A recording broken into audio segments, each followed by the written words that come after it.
φάω, να γουστάρω τρελά. Μόλις έφαγα ένα πιάτο γεμιστά, μα δεν μου φτάνει και πεινάω ακόμη.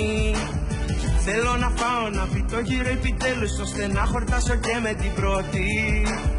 Θέλω να φάω, γιατί πεινάω, το δικαιούμαι, οπότε το ζητάω. Στο σπίτι σήμερα και γέμιστα να φάω, αλλά τι να μου κάνει, εγώ το κρέας αγαπάω. Δεν με νοιάζει τι θα πούνε και να πάνε να χαθούνε. Εγώ δίαιτα δεν κάνω, γιατί σήμερα πεινάω.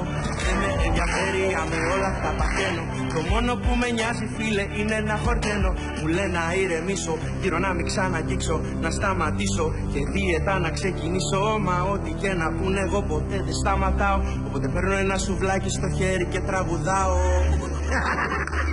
Θέλω να φάω, να γουστάρω τρελά. Θέλω να φάω, να γουστάρω τρελά.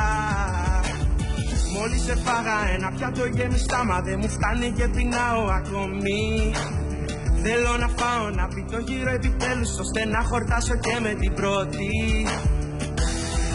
Θέλω να φάω, γιατί πεινάω. Θέλω να φάω, γιατί πεινάω.